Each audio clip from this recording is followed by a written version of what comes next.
Mazmur 127 ayat yang kedua, saya mau bacakan buat saudara ya. Sia-sialah kamu bangun pagi-pagi dan duduk-duduk sampai jauh malam, dan makan roti yang diperoleh dengan susah payah, sebab ia memberikannya kepada yang dicintainya pada waktu tidur. Nah, ayat ini sering dipakai oleh orang malas, saudara. Mereka bilang, ngapain kerja susah-susah, toh Tuhan kasih rezeki waktu tidur. Pengertian ayat ini bukan seperti itu, saudara. Bukan seperti kita terus males, terus Tuhan tiba-tiba turunin dari surga itu makanan atau rezeki, bukan itu. Salah satu pengertian pada waktu tidur mungkin akan bisa saya jelaskan melalui sebuah cerita ya, saudara. Ini kesaksian pribadi. Saya mengakui bahwa dari kecil saya dibesarkan oleh orang tua saya. Saya tidak pernah menerima pujian, saudara. Saya tidak pernah dipuji cantik, saya tidak pernah dipuji bagus. Bahkan sejak saya lahir, mama saya selalu bilang begini, kalau memperkenalkan saya ke orang, mama saya selalu bilang ini kenalin anakku yang paling jelek. Karena memang saya harus mengakui, saudara ya, bahkan saya sering dibilang, katanya saya ini kayak penyanyi zaman tahun 80-an, saudara ya. Dan saya tahu penyanyi yang dimaksud itu ya nggak cantik, nggak cakep banget gitu loh, saudara. Dan itu membuat saya itu kan jadi minder. Dan kemudian dalam perjalanan waktu tambah minder karena apa? Ternyata teman-teman saya semua pada dapat gebetan, saudara. Saya nggak laku-laku, saya bener-bener nggak laku-laku. Nah, saudara, saya mau cerita bagaimana kisah pertemuan saya dengan suami. Sebetulnya sebelum kami jadian itu kami sebetulnya sama-sama di pelayanan di kelompok doa.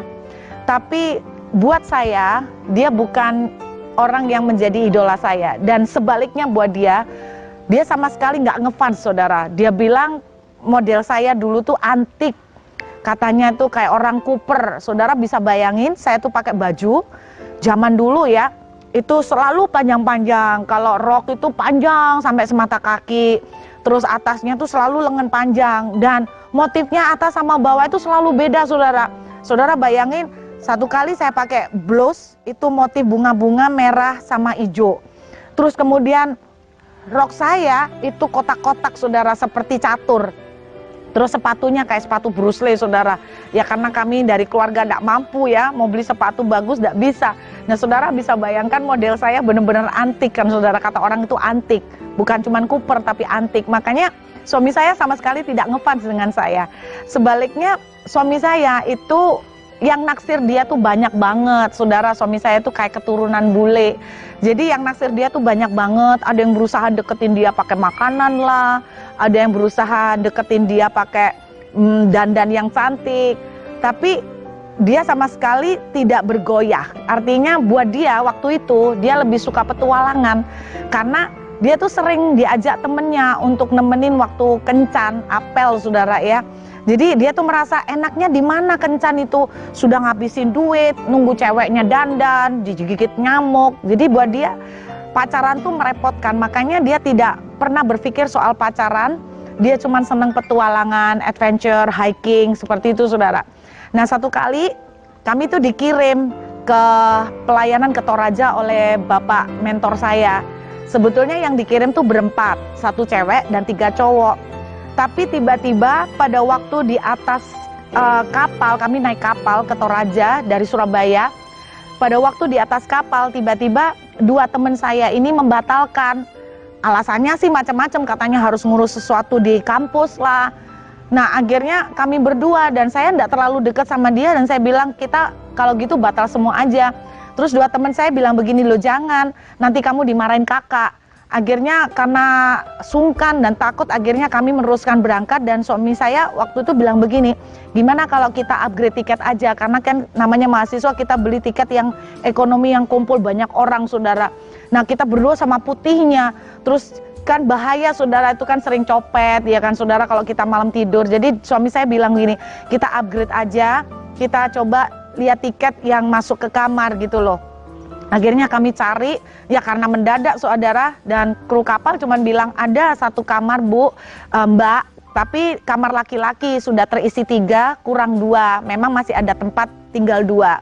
Tapi Mbak harus tanya apakah bapak-bapak yang di dalam kamar itu tidak keberatan. Nah, jujur aja Jujur aja saudara, ya saya sempat jengkel. Loh, harusnya Bapak itu tanya saya yang keberatan nggak ada di antara laki-laki. Dari dulu yang namanya cerita sastra itu perawan diserang penyamun, bukan penyamun diserang perawan, saudara.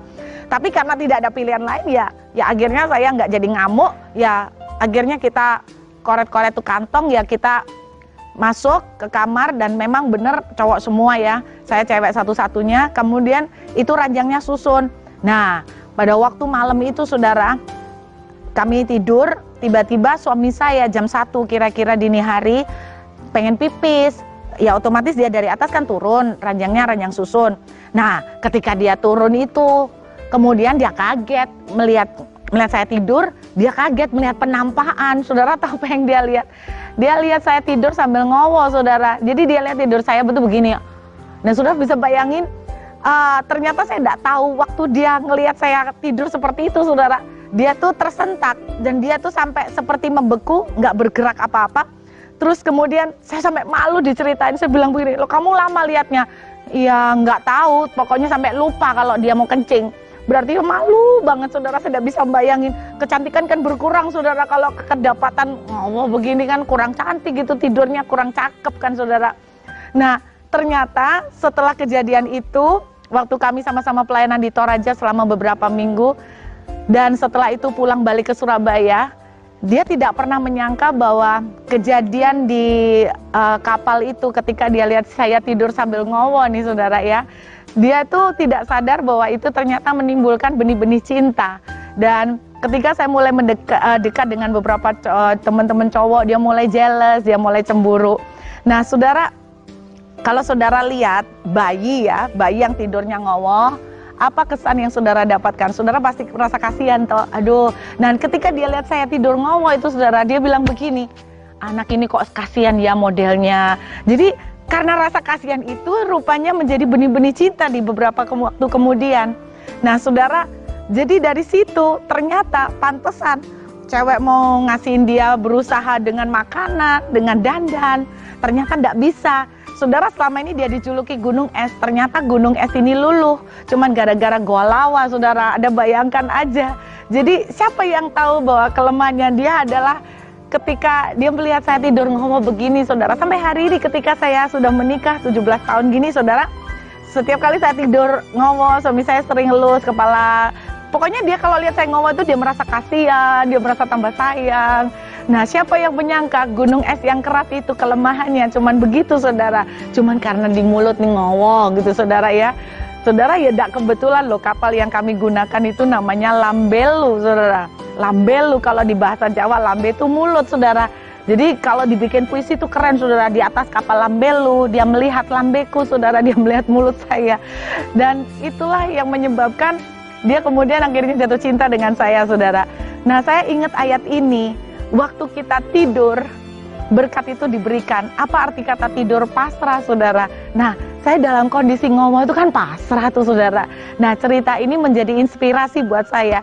Kalau kita dalam pergumulan, kita tuh makin cepat berserah sama Tuhan, Tuhan makin cepat turun tangan. Orang bilang kalau kita angkat tangan, Tuhan turun tangan. Apapun yang Anda hadapin hari ini, ayo kita belajar rilis, saudara. Kita belajar lepaskan, kita serahkan ke Tuhan, dan kita mempercayai bahwa Tuhan tidak akan tinggal diam. Dia pasti akan turun tangan memberikan pertolongan. Belajar let go, saudara. Belajar melepaskan dan pasrahkan sudah. Bagian saudara dan saya adalah berdoa aja, udah nyembah aja, dan selebihnya serahkan total ke tangan Tuhan. Pada waktu saudara pasrah, Dia yang akan turun tangan. Tuhan memberkati.